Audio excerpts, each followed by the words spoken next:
Good morning, everyone, and welcome to Coast College Football Pregame Show. Episode number 8 for us, week number 7 in the season. First huge game this week. We're going to talk about it a lot. It's very important to one of our co-hosts on the show. But before we get into that, we got a lot to talk about this week. We got to start with a crazy game from last night. We bring you everything on this show. It's live as soon as it happens. Our normal previews, we got our pick'ems, College Football Eliminator, more movement there. And, we're just going to give you everything you need to know before the games kick off here in a couple hours. So before we get going, I got to introduce the guys that steer the ship for me. First off, starting off out in Ohio, Mr. Cottrell Simpson, my Buckeye brother from another mother. How are you? Doing pretty good, I got the Ducks jersey on. I'm trying to be an ally for my man Alex. I'm sure Justin's going to be in the comments as well. Being an ally for you guys today. I'm not going to say anything, but I feel like somebody might be getting set up here. I don't know. I feel like a WWE swerve coming. But before we get to that, big game for you today, buddy. Our West Coast correspondent, the guy that locks down the left side of the country for us, Mr. I Black, Alex Elmore. How you feeling? Looks like you haven't got a lot of sleep. Man, I was up late last night. If there's nothing I love more than offense, I was up last night watching 89 points get scored from that Stanford-Colorado game. Man, today's going to be an amazing day. I'm excited for the Ducks-Washington game. Luckily, I don't have to wait too late in the day to watch that game kick off. Then we can get that one going on here in a few hours. But, last night, man, I was up late. I know it was super late for you guys on the East Coast, probably 2 a.m. when the game racked up. But I was just watching that Stanford-Colorado game, hoping for a nice, easy nightcap. Instead, I watched Stanford score 7 straight unanswered points. I can't talk today. You can tell I'm tired. But they scored 7 straight possessions last night. And Colorado's offense was doing their best to imitate USC, and they did a pretty good job of imitating that USC defense. So we're going to start right there. This was not a game that I don't think any of us thought we were going to have to talk about this morning. I went to bed when it was 29-0, long work week. I saw what I needed to see. Colorado pretty much went right down the field. Their first 4 possessions and scored. I thought I was going to go, 1-0 on the week. Easy peasy. Woke up this morning, some crazy text from Alex, went and checked the score. Lo and behold, Colorado blew a 29-0 lead. I didn't even have enough time to look this up. I'm going to have to figure it out at some point, but it's got to be one of the worst blown leads in the history of college football. So Stanford's largest comeback in school history. Sorry to interrupt you. I believe that 29-0 is a huge mountain to climb. So before we get into our normal previews, we're going to start here. This is a big game for Colorado in the bigger sense. I think this is a game everybody assumed was going to be a win, was going to help them get bowl eligible. Keep them. This would have made them 4-2. Not that they were going to be 5-2. Yeah, not that they were going to be in the hunt for the Pac-12 championship or anything, but this is going to go a long way to getting them towards a good bowl and get them right back on track after their 2 losses to Oregon and USC. They blew it. I don't know what else to say. You choke. I'm not trying to be over exaggerate or anything like that. But if you blow a 29-0 lead, you choked. I mean that's the only way to put it. I'm not trying to come down on those kids or Dion or anybody, but I mean that's just a reality of the matter. Yep. I only saw really the first half. Alex, I think you're gonna have to kind of probably take the lead on this because I don't know how late Cottrell stayed up. I know he's a party animal sometimes, but he's married now, so he goes to bed early. I don't know what the hell happened. I haven't seen it, obviously. It was 29-0. They were dominating. I went to bed. Like I said, I thought I was getting a win. Thought my parlay was intact. I woke up to chaos. What happened? I mean, plain and simple, Colorado just got careless. I mean, after halftime, they went three and out, turned the ball over on downs, gave Stanford a short field, 40-yard touchdown drive. And then they finally, on the next possession, another 3 and out. They pinned the Stanford Cardinal back on their own 3-yard line. And guess what happens? The cornerback trips and falls, 97-yard touchdown pass to the house. And that's what ultimately gave Stanford the momentum to carry on for the rest of the game. Like I said, they scored on 7 straight possessions. Colorado could not buy a touchdown or a score until late in the fourth quarter. They went up by 3. And Stanford was able to drive down the field. And they do have one of the best place kickers in the country. He was absolutely automatic. And then when it came to overtime, Colorado looked like they scored on their first possession, looked like they were going to own overtime. And then Stanford Cardinal, I forgot the player's name. He's not a very well-known guy. Obviously, Stanford's not talked about too often. Let me get his name real quick. Alec Ayomanor. I'm not sure how to say it. Sorry if I butchered that. 13 catches, 294 yards, 3 touchdowns, including the 97-yard touchdown in the third quarter. I mean, Stanford could do no wrong the second half. They honestly looked like they could beat USC with the way they were playing in that second half, honestly. Well, I mean, USC doesn't play defense either, so maybe they can. I don't know. Yeah, listen, I mean, this is kind of a shocker to wake up to. So that puts them, so what are they, 4-3? 4-3. 4-3. Yep. Yeah, I mean, it gets interesting. They got to find 2 wins somehow. I mean, I know they have Arizona left, but like I said, I mean, that's a team you can't sleep on. They've looked better and better every week. I mean, that's going to be an interesting game. Oregon State, I don't think you can count on as a win. They have Utah left, I believe. And they got Washington State. Yeah, they got UCLA, Oregon State, Washington State, and then Utah, and then they got Arizona mixed in there. But yeah, for the last 4 of the 5 games are definitely against ranked opponents. I don't think you can look at any of those games and say they're going to win. Man, not even Arizona. No, like I said, Arizona's look better and better every week. I think they're 2-4, but I mean they're playing people tougher now. It's a team. That's a team that's just going to continue to get better as they play. Arizona has played everybody tough. Washington, they put up a fight against them. USC, they should have beat USC if we're being honest. Correct. 100% correct. So I don't know. I don't know if there's a win left on that schedule. I'm not going to say no because I mean that offense is explosive and I mean they put up pretty much 40 every game, but I don't know, man. I mean that defense is just awful. Like I know we joke about Here's the last thing. Is that they had 17 penalties for 127 yards yesterday. That's a whole drive of straight penalties that they had during the game. They cannot win games with over 100 yards of penalties. I mean, that's insane. 127 yards is actually pretty much 2 drives. I mean, that's at least a touchdown and a field goal. That's 10 points on the board for your opponent. That's a lot. And I will say, like the one other thing that kind of it's just a factor of how Colorado plays football. You don't blow a 29-point lead if you can run the football. Correct. Colorado struggles running the football. And, you talk about the 3-and-outs, things like that. If you're putting the ball just on the ground and you're up 4 possessions in a game like that, Shedeur is good enough to get you, 1 first down here, 1 first down there, whenever pretty much he wants to. And I understand the offense was stalling and things like that. But if you have a good run game, there's no way that you can blow a 29-point lead. So, Prime, he's got some things to figure out there. As great as Shedeur is and, Travis Hunter and all the talent they have at receiver, you got to find a way to run the ball so you can put games like this away. I also went to bed when it was 29-0 and let the TV on. I woke up, Deion's at his press conference, and I had to wipe the crust out my eyes because it was saying 46-43 double overtime win for Stanford. I'm like, there's no way that this happened. Because, I mean, Stanford looked like, fish out of water, essentially. They looked absolutely awful in that first half. The 0 blitzes were getting home every single time. I mean, you could count on it like clockwork at that point. You knew exactly what Colorado was in. It was 3rd and 3, 3rd and 9. They were coming at you with a 0 blitz, and the quarterback had absolutely nowhere to go. And then their offense was clicking on all cylinders. Got to find a way to run the football to take care of leads like that. Anything, man. Something crazy. Even if you run the ball 3 times and let the play clock run down, I mean, that'll still burn you 2.5, 3 minutes just every on a 3 possession. Yeah, on every possession on a 3-and-out drive.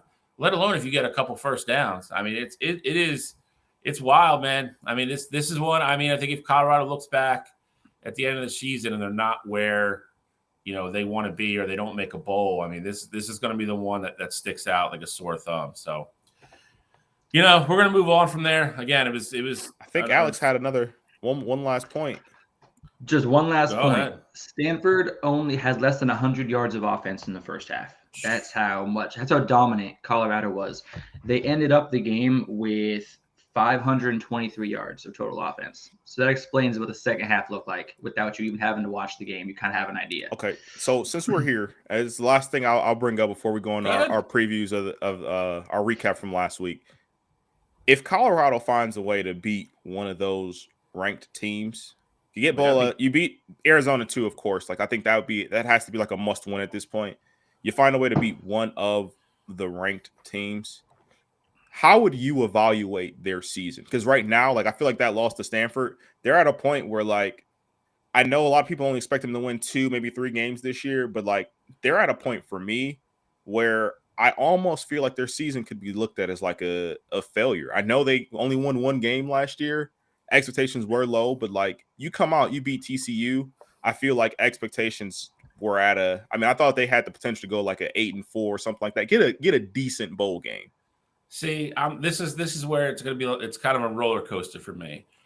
I think if we're being honest and we look back at week 1, I think Colorado came out, and I will give them credit. I think they looked a lot better, and they were obviously a lot further along than a lot of people thought.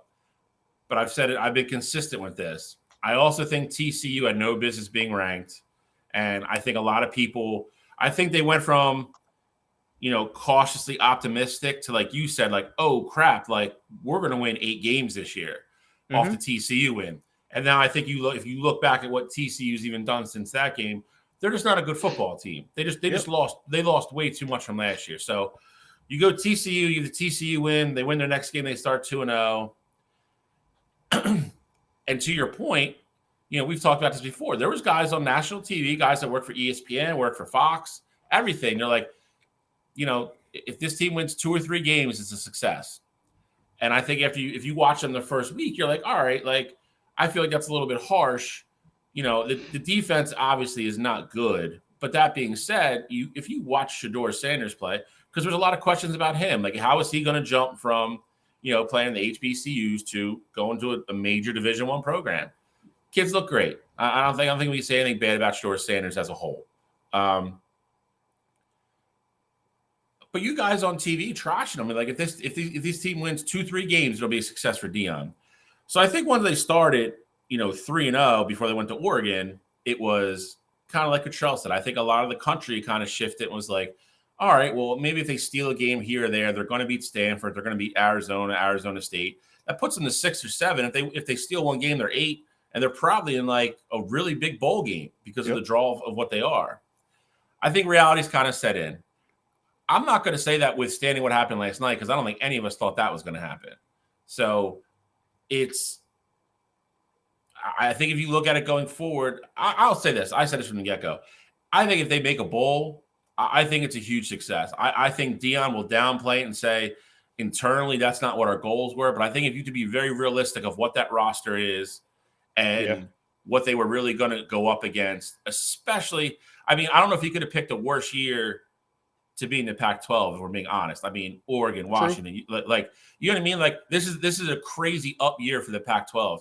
So you factor all that in. I think if this team gets to 6 wins and you get those kids to go play in a bowl game with as down as everybody was on them and build for next year, Shedeur is going to be back. I think he's going to be back. Travis Hunter's going to be back. Yeah, I do too. And you build on that. I think you have to give Deion credit. I think that program is light years ahead of where everybody nationally thought they were going to be. I think a lot of people just got really excited because of how the season started. But I think if you take a step back, take your emotions out of it, and just look at everything on a realistic point of view, I still think a bowl game is a highly successful season for Colorado. That's my opinion. Yeah, plain and simple. If you talk to the people in the locker room, Deion and Shedeur and Shiloh and all them, I think they're going to tell you this season was not a success because they feel like they should be up in those top echelon of teams, 1-loss, 2-loss teams, talk of college football playoff. But if you look at the grand scheme of things, I know as college football as a whole, it's a win. The fact that they're already over their win total that Vegas predicted at the beginning of the year, Colorado is always coming out of people's mouths when it comes to the college football game. And ultimately, it's growing the game. This is the first time since 2001 that Colorado has actually been relevant. So going into next year with, a full year of experience underneath their belt, I think that the future is looking fantastic for them. And over the next couple of years, I think we're going to see some good things. But I think in the locker room, this season is kind of a loss. But like I said, in the grand scheme of things, Colorado's back on the map, and they're going to be fun for years to watch as long as Deion is still there.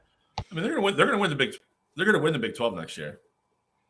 Yeah, like, I don't think it's going to be close either. So I mean, yeah.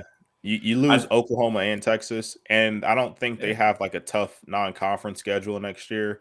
So, I mean, sky could be the limit for them next year. But, all-time Stanford collapse, I mean, I just did not have that on my bingo card last night after watching the first half. I don't think that was on anybody's. You had that on your bingo card. We need to talk because I think you have some answers that I need for the futures. It is, and again, I'm going to pull back and like kind of get out of the vacuum of the hype. I would really find it hard to believe that you sat Deion down at the beginning of the season and say, hey, I'm talking to you from the end of 2024 season and be like, you guys make a bowl game last year and you make the college football playoff this year. I would be hard pressed to say that if Deion didn't say that was acceptable and what he was looking for, I think he'd be lying. And because I think that's realistically what they're looking for, or like what they're looking at. Yeah. So I think if you look, if the end of next year, you look at their first two seasons and that's what they do, they go from a team that a lot of people thought they were going to win 3 games. He gets into a bowl game and they make the college football playoff next year as the Big 12 champ. I don't think anybody realistically without lying would say they wouldn't look at that as a success. And if they would say that, I'd be like, you're going to take a polygraph because I think you're lying. I mean, that's and again, to Alex's point, and I've said it before, growing up, and obviously I know I'm older than you guys, but growing up, like Colorado was a great team every year. That's what I mean. Like I've seen them, like everybody's seen the Hail Mary from Cordell Stewart to Michigan in the Big House. Like that team was a national contender every year. They were 11-0 one year and played Notre Dame and lost the last week of the season. They won that. They would have went to the national championship game. They won a national championship back then. Like that team was a powerhouse program. Nobody wanted to go to Boulder and play. And it's fun that team is going to, at least for the foreseeable future, be a very good program again.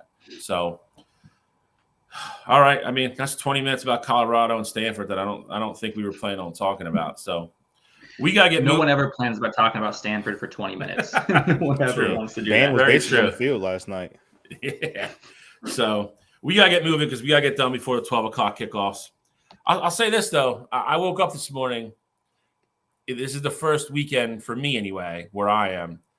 I know last week was a little bit rainy, but it was still warm.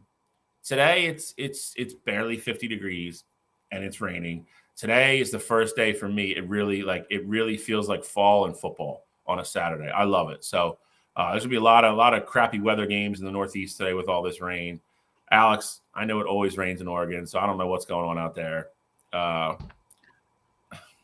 And Cottrell, overcast, light rain forecast, nothing too crazy today. And Cottrell, we've been looking. Cottrell's just somewhere in the middle. So, but let's get back to last week. Interesting week.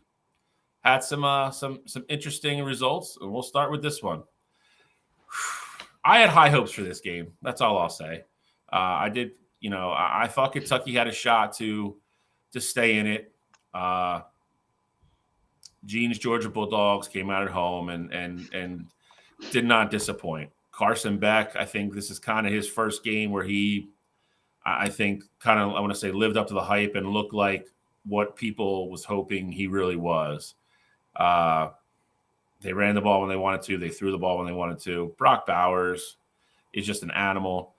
And Kentucky just couldn't get the running game going early to stay in it. That's really the moral of the story. They tried to run Ray Davis a lot at the beginning. Georgia shut it down, put the game on Devin Leary, and I mean, you see his numbers up on the board. 2 touchdowns. They kind of came later when the game was kind of out of reach. Nothing crazy here. Sum it up, Georgia looked like the number 1 team in the country. It's the easiest way I could put it. They look like they finally lived up to it, dominated Kentucky at home to a lot of people thought was going to be a very close game, myself included. It wasn't. It was a bulldozing, to say the least.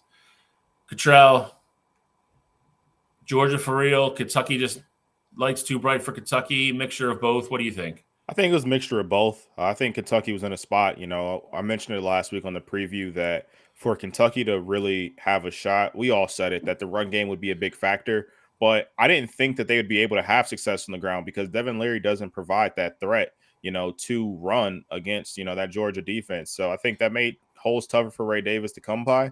And like you said, Carson Beck had the best game of his Bulldogs career so far. So I think that this Georgia team really showed you, who they are, and I think this was a good game for Georgia. It was a home game, obviously, and you feel like Georgia had this in them. You hadn't seen this dominance performance from them so far, but you got to tip your cap to them. Devin Leary is a experienced quarterback over there at Kentucky, and Ray Davis had an incredible season up until this point. So you got to give credit for a good win for that Georgia team, and I'll be curious to see how they look against some of these tougher matchups coming up.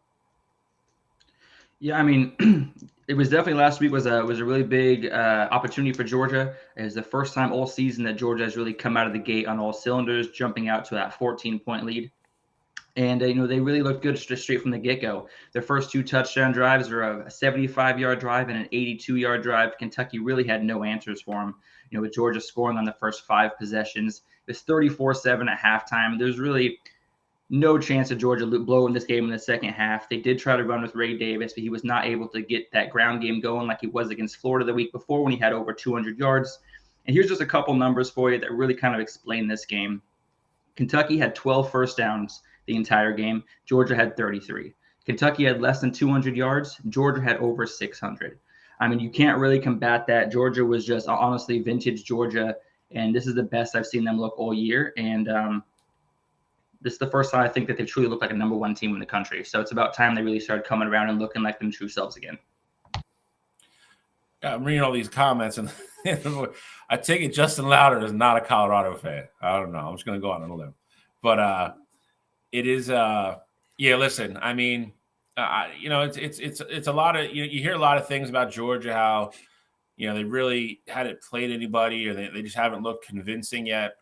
We're getting into week 7, 8, 9 now, and I think they've looked better each and every week. I think you're going to start to see really what they are coming down the stretch here. I know they still have Florida left and Tennessee. I think you're going to see 2 impressive performances there, and if you do, then this Georgia team might, they might really have a legit shot at three-peating. I'm not going to put, everything in the basket of Kentucky here. I mean, it is Kentucky, but I thought this game was going to be closer, and I thought Kentucky could at least go in there and withstand the punch for a little bit, and they didn't. They folded quick. This game was over at halftime, and that was really the moral of the story. So we'll see how Georgia looks down the road. We'll see how Kentucky rebounds today. But on to the next game. Where are we going? Where are we going next? Justin, send me some blenders. I've been looking to order some. They're on back order. I don't know if I got time to wait that long. They said they won't come till like December, January at this point, So it's just not even worth it. Some won't even be out here in Ohio. So you ordered the Dion blenders? That's what he said. He got the blenders on the way. I have other blenders. Like I've been buying blenders for 4 or 5 years now. When they first came out, they're good sunglasses. For $50, you can't beat them. And there's a million different styles. Obviously, Deion Sanders borrows them because of you, Shally. Yeah, These are actually the Shally shades. I'm a trend. You're originally the Shally shades. I'm a trendsetter. I know. I understand. I called Blenders to try to sponsor the show this week. They didn't call me back though. They must be busy. I don't know what's going on. Yeah, Deion had a collapse. We got to figure out who our next spokesman's going to be. Yeah, they're trying to get all those sunglasses out the door now before people start canceling orders. All right, so this game was wild. I don't know how to say it. Final score: LSU 49, Missouri 39. I will tell you, for the better part of 3 quarters, I thought Brian Kelly was going to go on the road and lose another game. Missouri came out of the gate hot, looked great in the first half. They were up by 10 in the first half, I believe. LSU got it to within a touchdown a couple times in the third quarter, and then the fourth quarter just took over the game, and Missouri just disappeared. I don't know what happened. Brady Cook, kind of an unknown guy, unknown kid. Cottrell's talked about him a couple times on the show. Threw a bad pick late. but overall, a good game. They ran the ball well. Jaden Daniels went bonkers in the second half. Didn't really have a great first half. LSU's defense is awful, especially for the level you come to expect from the LSU Tigers. Their defense stinks. But Jaden Daniels, they're just kind of a little bit better version of Colorado, honestly. Their offense is just so potent. They're getting away with it right now. But LSU picks up a big road win.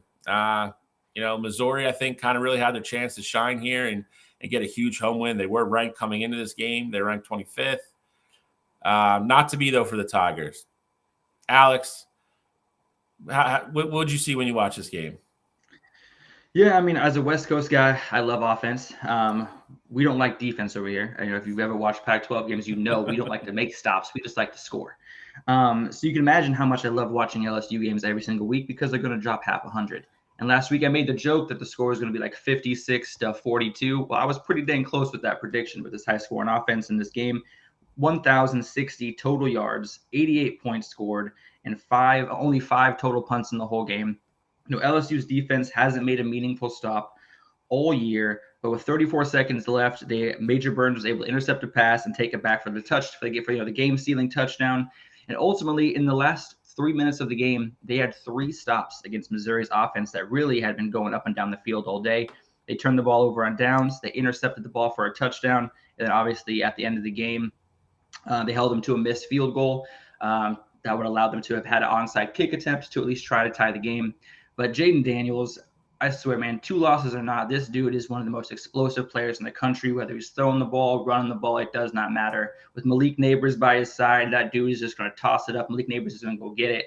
And honestly, Brady Cook, he made a fan of me last weekend, the way he battled. 411 yards, 2 touchdowns. One of those interceptions I don't really count against him. It was late in the game. He had to try to make something happen. But ultimately, this game was a really nice game. Missouri played a really solid full game for me. I'm actually a fan of Missouri now, and I'll be definitely taking a look at their games going forward this season. They're very entertaining to watch, and I expect them to eliminate somebody down the road and have a big game and knock off somebody that's going to need a win later on. So it was a great game, and like I said last week, as long as you have Jaden Daniels, you're never out of the game, and he showed it again last week. Cottrell, how about you? You've been a guy that's kind of introduced Brady Cook to the audience, and told everybody a kid to watch out for. He's played great at the beginning of the season. Kind of a Brady Cook guy. What'd you think? I mean, I thought that Missouri gave LSU all they could handle. It being a home game for them, I thought they would, ultimately compete very well. I mean, I think in this situation, I think they just went up against the LSU team that had more bullets in the chamber. You look at Malik Neighbors and him having that caliber game that he had, and then Jaden Daniels really. Obviously he can do it with his arm, but him having 130 yards in the rushing attack really, makes LSU go into a different mode. And when he's running the ball like that, that means he's not, throwing bad passes and things like that. He's taking what the defense gives him. And when he's doing that, that LSU team is pretty dangerous offensively. So I give Missouri credit for, sticking in there. It would have been great for them to win that kind of game. But like Alex said, I expect this Missouri team to keep fighting pretty much all year. I think that's a team that you might see them get a sneaky good bowl game towards the end of the year. Brady Cook's a guy who can sling the rock, and I don't think this is the last time we'll be talking about this Missouri team on the show. Couldn't agree more. I think Missouri is absolutely, I agree with both of your sentiments, honestly, if I'm being completely honest. I think Missouri will make a good bowl game, and I do agree with Alex. I think somebody's going to go to Missouri late in the year, probably needing a big win or some kind of good outcome there to maybe hop into a bigger bowl game or something like that, and they're probably going to take take an L in Columbia. So they're a good football team. We talked about it. I think a lot of people had high hopes for this game. They almost completely shook up the college football world last year. They had Georgia on the ropes for 3.5 quarters of a football game last year. Not the easiest place to play. I mean, you talk about the SEC, environments, the Swamp, Tuscaloosa, Georgia. You don't bring up Missouri a lot, but a lot of teams go there and struggle. They don't play well. They don't get their best games out of their teams when they go to Missouri. So something to watch for down the stretch. I think Alex and Cottrell are both 100% correct. So we'll see how Missouri fares the rest of the year, and LSU will stay on the roller coaster with them. Where are we going next, boys? All right. Notre Dame.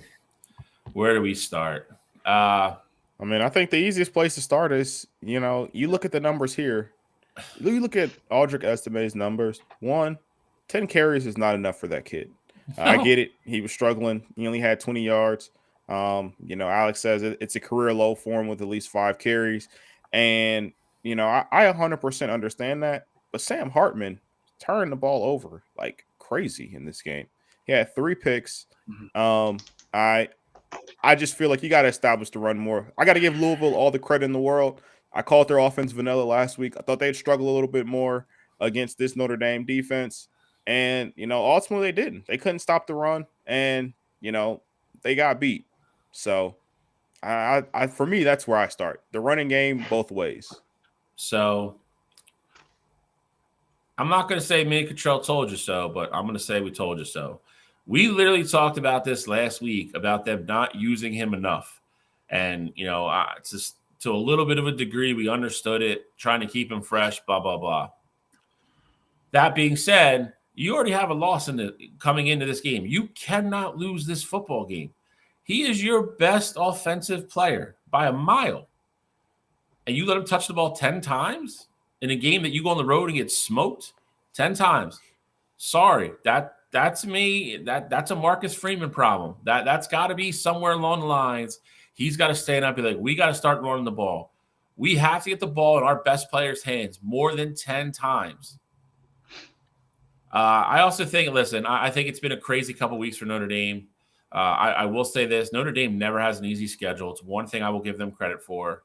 And I think they just ran out of gas. I think if you watch the fourth quarter of that game, it looked like the weight of the world kind of finally fell off their shoulders, and they couldn't do it anymore. They had the game at home against Ohio State, which slipped right through their fingers, literally the last play of the game. They went and rallied and beat Duke last week with a minute to go. I think the pressure of it all and the stress of it all finally caught up to them. Cottrell mentioned the defense. The defense fell apart the last 8 minutes of the game. Sam Hartman threw another late pick, really bad pick late in the game. Louisville went down and scored again. That was pretty much it. This game was over with 8-9 minutes to go. They did, Notre Dame tacked on another touchdown to get it to 20, but we're going to talk about them again in a couple minutes. But they have an interesting course going forward. They have 2 losses. Their season's over in regards to any kind of college football playoff berth, and they got a huge one this week. They're back at home. I'm very curious to see how they rally. It's going to be an interesting game. A lot of people, I think if you look at it from a hot seat point of view, I don't know where Marcus Freeman really stands. Notre Dame has notoriously been quick to pull the trigger sometimes. They lose this. I don't know how well a 4 or 5 loss season is gonna land in Notre Dame. And they have enough guys, they have enough opponents on the schedule left that's a reality if they don't start playing better. So to Cottrell's other point, you got to give Louisville credit. Louisville came out at home, ran the ball. I didn't think Louisville's defense was that good. That to me was what stood out. That was the most surprising part to me. Jack Plummer's another guy, a quarterback that not a household name, very good football player, had a great game. And I think Louisville's defense really showed up, showed out, and that was kind of the moral of the story. They made Notre Dame's offense look very, if anybody's offense in this game looked vanilla, it was Notre Dame's. Sam Hartman kind of had some careless interceptions, and that's how you lose by 13 on the road. So, Alex, first impressions, final thoughts. What do you think? Last week, and I'm going to quote myself here because I said this. And whenever I get something right, isn't too often, I like to bring it back up. I said 2 weeks ago, Jawar Jordan had 16 carries for 32 yards. He's got to have a big bounce back game if they have any chance against Notre Dame. I don't know if you guys remember me saying that.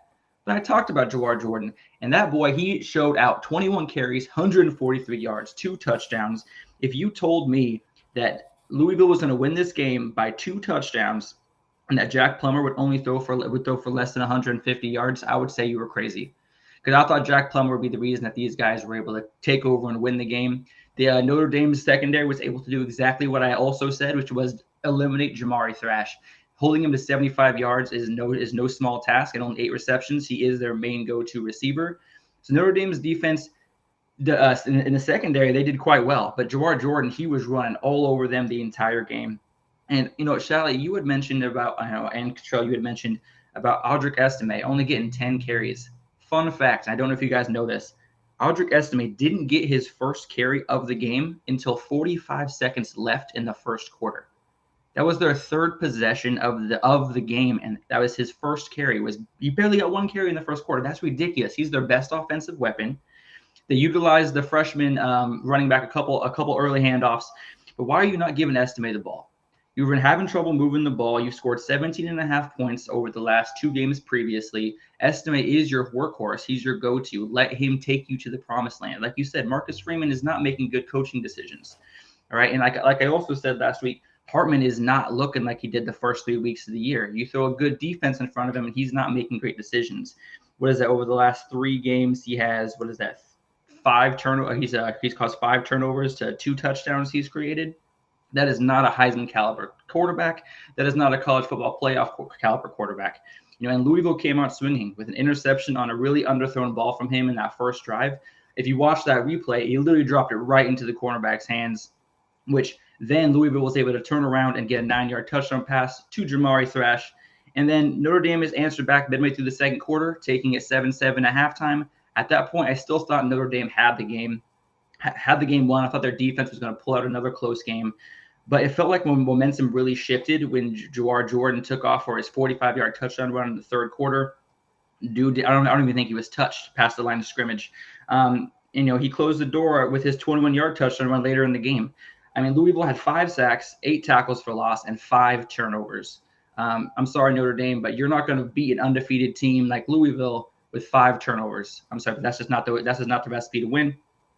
And like I said, to me, the biggest takeaway is they need to run the ball. I mean, like I said, Audric Estime is still one of the top 10 in the country in rushing yards per game, and you only gave him 20 yards and 10 carries. Something's got to change, and hopefully they'll grasp that against USC's terrible run defense this week. I agree. I mean, it's gonna. They got a big game tonight, so like I said, I'm very curious to see how they rebound and how they respond. It's probably not been the best week of practices or been the best week on campus for those kids. So, they got a big one tonight. They got Caleb Williams and company coming to town, so we will see what happens. Where we go next?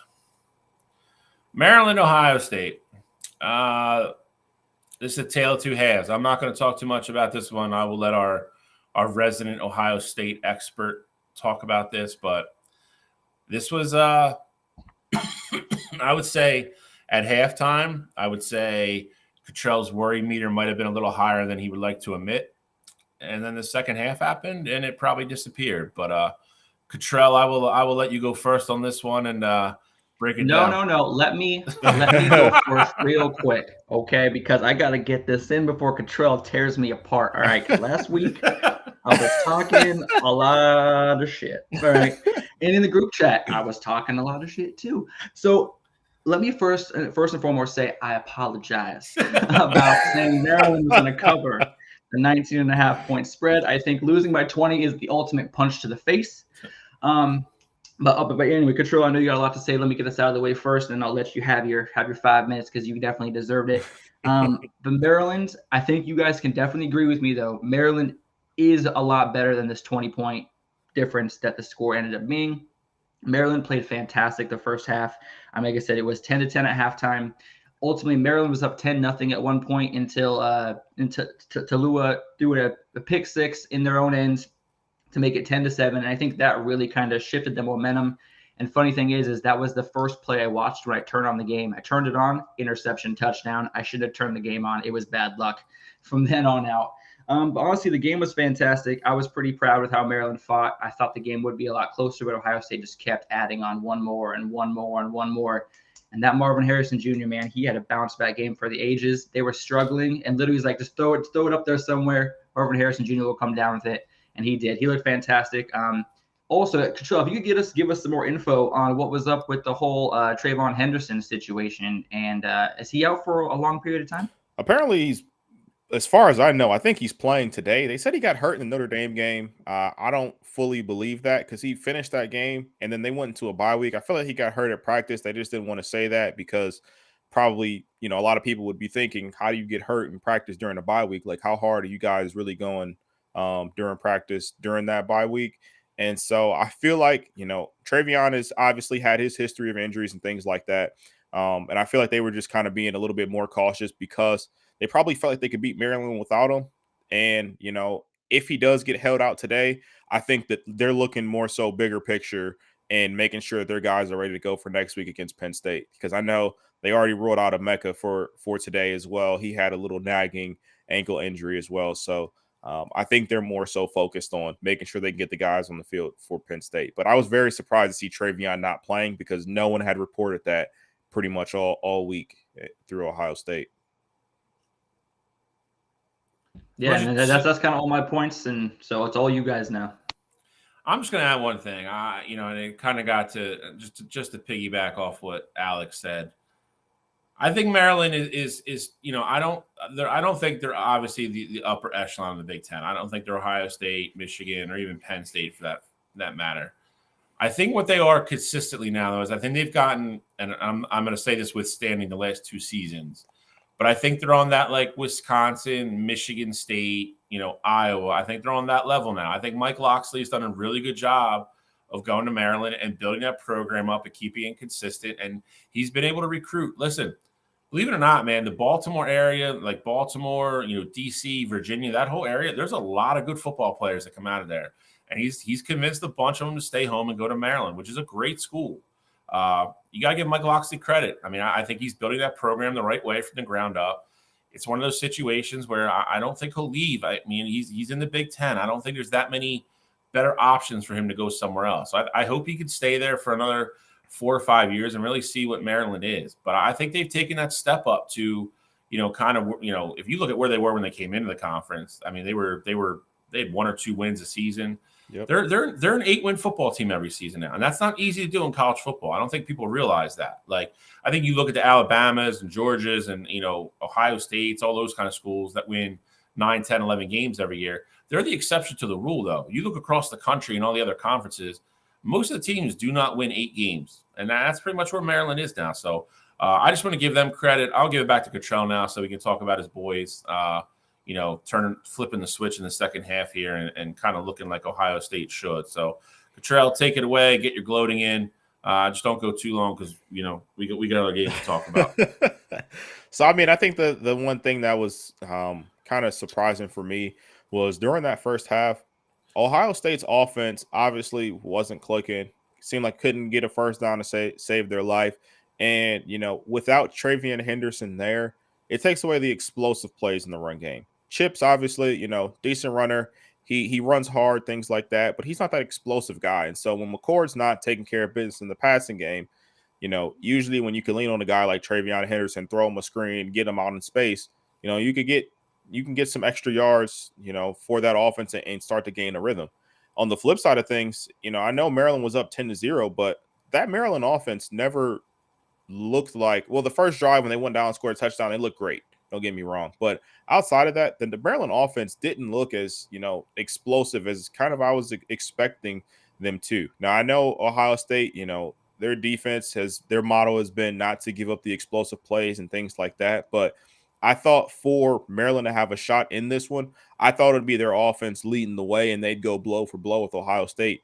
Not, defensively, they were holding it down. And, if Talia doesn't throw that pick six, they probably go into halftime with a 10-3 lead, maybe even more. So I was not expecting that Maryland defense to look the way that they did, but definitely want to give credit to Ohio State for bouncing back in that second half.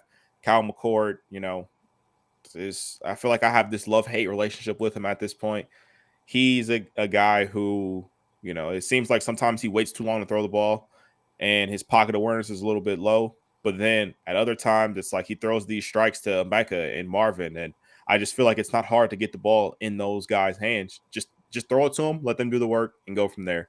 But I think this is a good win for them. You know, a little bit of adversity, and I think this could be one that helps them down the road in some of these tougher games like Penn State next week. And, of course, you know, end of the season matchup with a team like Michigan. So I'm glad they were able to gut it out and ultimately take care of business at home. Yes, I mean, that's going to be one of the big ones next week. It's probably the biggest one, honestly. I mean, I don't think there's a bigger game next week. You know, we're getting into the part of the season where we're going to start seeing huge matchups. So that's going to be exciting because I think a lot of people, you know, I've seen Ohio State against a really good team in Notre Dame. You know, I know they have 2 losses, but I mean, that was a physical, you know, very well played football game. I haven't seen Penn State play anybody yet. I think there's a lot of hype and there's a lot of hope coming out of, you know, Happy Valley that, you know, they can go into Ohio State and win a game. They can beat Michigan at home. I think we're going to find out a lot about both teams next week, if I'm being honest. I feel very strongly about that game next week. Obviously, you know, we'll talk about it more next week, but I just love college football season. We're getting to the best part of the year, in my opinion. So I think we got one game left, and it was the big one, unless I'm missing one. All right, here we go. I'm not going to say I told you so, but this rivalry always has upsets. And it's not a huge upset. Don't get me wrong. It wasn't Oklahoma to come in at like 3-3 and unranked. They were ranked 15th, I think, and undefeated. Dylan Gabriel's been a stud. We've talked about him, you know, numerous times on the show. But that being said, you know, I still think I hate to say it, coming out of this game, you know, barring the result of it, I still think Texas is the better football team. But when you play rivalries, these type of things happen. That's what makes rivalries great. I think Oklahoma had a big chip on their shoulder from the 49-0 drubbing last year. I watched a little bit of the preview show, and a lot of people thought Steve Sarkisian kind of rubbed it in their faces last year, kind of tried to score, you know, with not a lot of time left. Obviously, the game was, you know, 40-something to nothing. You know, cue the Michael Jordan meme. They took it personally. And, you know, got to play the game on the field. And Oklahoma outplayed them. In the bigger moments of the game, I thought Oklahoma was better. Again, I think Dylan Gabriel had a masterful game. Quinn Ewers played well. 2 interceptions. One was really bad, really not good timing. But you gotta give the Oklahoma kids credit. Brett Venables, you know, has made that defense take, you know, huge steps of improvement from where they were last year. Still not great, but you know, they're legit contenders now. I mean, I hate to say it. I think we were kind of all riding Texas into the college football playoff. Like they were maybe the most solidified one of the top 4 in there because we thought they were just going to run away with the Big 12. That's not the case now. If Oklahoma doesn't slip up anywhere, they're going to have to play them again, and they've already proven they can beat them. So I don't know. This is maybe a little bit of a wake-up call for Texas. We'll see how the rest of the year plays out. But Oklahoma, on a huge stage, went out and played better football. Like I said, I think they were better in the bigger moments. Come out with a win. Last guaranteed showdown in the Red River rivalry. What'd you guys think? I mean, honestly, Oklahoma better hope they don't see Texas again because it took Texas's worst game of the year for them to get that 4-point victory.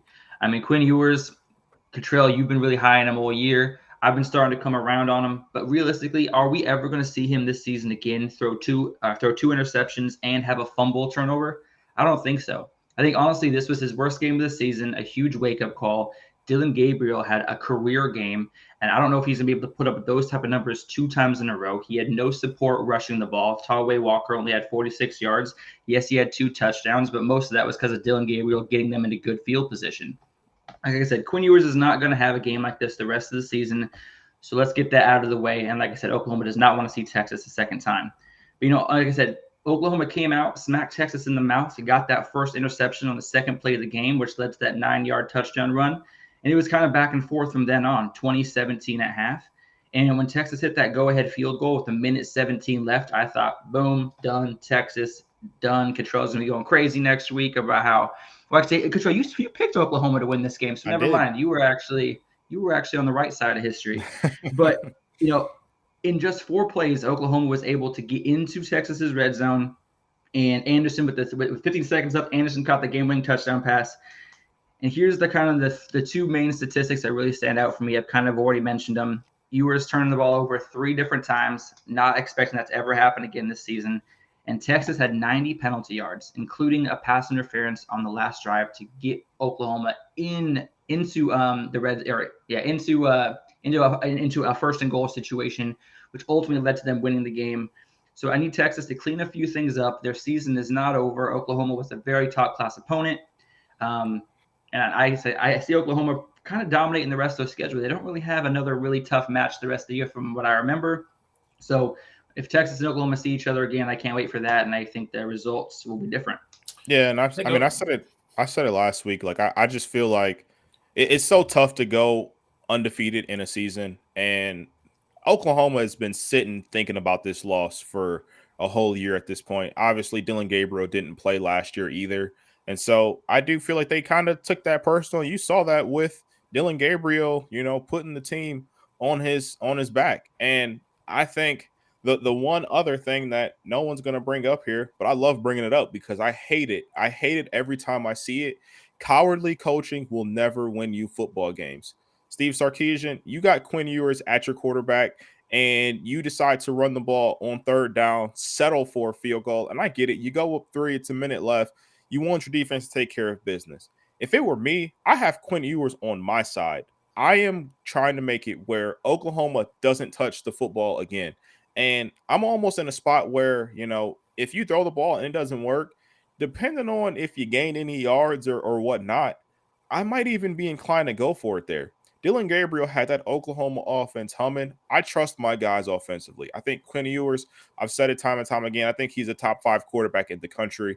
And for Sarkisian to take the ball out of his hands, run the ball on 3rd down, it's cowardly, and that doesn't win you football games. I said it last week when we were talking about Dabo taking the field goal, taking the easy way out there. I just hate it in that situation because scared money makes no money. So yes, sir. Need Sark to own up on that. Quinn Ewers did have 3 turnovers in that one, but this was still a winnable football game for that Texas team. And, to Alex's point, I do think that, it took Quinn Ewers' worst game. It took, some pretty bad turnovers for Oklahoma to win this game. If they see each other again, I still think Texas will win that game and win the Big 12 off of that game. But I just hate that Sark, potentially ruined this Texas season off of just cowardly coaching with one of the best quarterbacks in the country. Control, I got a question for you, actually, Bill, before you take over. You have Quinn Ewers pretty high up on your Heisman list. Do you think this game with the loss to Oklahoma and the 3 turnovers, do you think that significantly hurts his Heisman chances this year? Absolutely. It definitely takes him down a notch. The 346 yards, I think that's still numbers-wise, he's still going to be in contention. But at this point, I almost feel like people forgot that he beat Alabama. Like you're only as good as, what those last couple games show you. And so, you have the matchup that we're going to be talking about here soon with Bo Nix and Michael Penix Jr. Like one of those guys is going to come out victorious, and essentially Quinn Ewers is going to be an afterthought. They don't have any other marquee matchups this season. Yeah, he may put up some big numbers, but Oregon is still going to have, 3 or 4 still huge games left on their schedule. Washington still got some big games left on their schedule as well. And then even, some of the other quarterbacks, Drake May is quietly having a phenomenal season. And if that number for Carolina still stays at 0, like I think he's a name that could be thrown in the mix later on. So I just think Quinn Ewers at this point, like this was the worst game to have those 3 turnovers and the worst game for Texas to lose, because I just don't think he has enough time to make up that ground against some of the opponents that Texas has left. Yeah, I agree. I mean, I think depending on how that game goes the afternoon, I think if, one team wins versus the other team winning, I think it brings Penix Jr. back to the field a little bit, depending on how he plays. But to your point, I mean, I think the Alabama game was huge, but I think Alabama's sitting there with, not being a true Alabama team kind of hurts them a little bit as well. So, but I mean, we'll see. I mean, I hate to say it. I mean, we're barely halfway through the season. There's a lot of football left to be played. So, I think Texas more than anything needs to worry about winning, and getting back on track, because they don't have any room for error now. So, speaking of that, college football eliminator. Let's go. Lots of here we go. All right. Notre Dame gone. They joined LSU, Texas A&M, and Clemson. Duke still hanging by a thread. Alabama still hanging by a thread. The Longhorns have joined the pretender side after their loss against Oklahoma. Notice that TCU is no longer here. They haven't even deserved to be pretenders anymore. No, they're gone. We had to make Get them out the club. We had to make room. Somebody had to go. They got 2 X's on the back of their hands. They're in the Uber on the way home. That's right, Uber X. Left side, it's starting to dwindle down here. USC, huge game tonight. Washington, Oregon. We're going to talk about it shortly. Georgia will probably be okay this week. Oklahoma should be okay this week. Louisville, I think, has a trickier game than a lot of people would like to admit. Facts. Coming off the big game. I know Pitt's down a little bit this year, but Pat Narduzzi at home, he could give them anything they want. Ohio State should be People fine. are picking Pitt to finish in the top 5. So, I mean, Pitt at the beginning of the year, Pitt had high hopes. Yeah. So who knows who could show up tonight? Ohio State should be fine. Michigan should be fine. North Carolina, we're going to talk about in a minute. Tricky game. Penn State's playing nobody. And Florida State, I don't want to say as a tricky game, but rumor has it, I believe that Campbell's not going to play. So that, I think it's a little bit more intriguing, but Florida State should be fine. But we're going to at least have 2 of these teams from the contender side move next week. Or no, at least one. Sorry, at least one. But what do you guys think? Who keeps on hanging on, and is there anybody that we're not talking about that could be on here? I mean, realistically, I think we got everybody that is a realistic contender, on the list right now. Personally, I would like to eliminate that Miami logo and just put Mario Cristobal's face right there, because he's the only reason they're on the pretender side. So I feel like his team should be on the contender side, but his face should be on the pretenders. So they got a little bit of ways to make up. But no, I'm pretty happy with this list here. I'm excited to see the W move over to the right today. But other than that, I think our list is pretty spot on. We're gonna talk about that debacle in a second. So I don't want anybody to jump in, because I know Cottrell. I mean, I'm pretty sure all 3 of us have strong opinions on it. So we'll get into that. I love it. We'll get into that in a minute. I know you do for other reasons, but from an me and Cottrell having no emotional connection to that game, just strictly from a sports journalistic standpoint, it was wild. But the U is on that side. He's done it before. I know. We'll get to it in a minute. We'll talk about it. So again, this is going to get interesting. I mean, we're to stay on the left is going to start getting harder and harder. And the next week we've already talked about it. Ohio State and Penn State play next weekend, so one of them is going to move to the right. It's going to get sparse over there. There's going to be a lot of room to move around and new room for activities for the teams on the left soon. You got Duke and Florida State next week as well. That's going to be a game where somebody's either getting an X or getting moved. So maybe Duke and Florida State do a little switcheroo. Ooh, the old switcheroo. Yeah, So I'm definitely, excited about this time of year. And I will say the one, I don't want to say team or, I don't think anyone's necessarily getting left out here, but I think the Pac-12, they just have so many teams right now that are performing very well.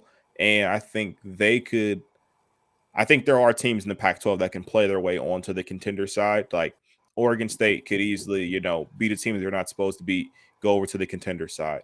UCLA beat a team they're not supposed to beat, go over to the contender side. Like Pac-12 is so wide open right now. Obviously, Oregon, USC, and Washington have been the class of the Pac-12, but playing these teams week in and week out, these are some tough games. And you see how Notre Dame falters to Louisville in in that stretch of their tough four game stretch.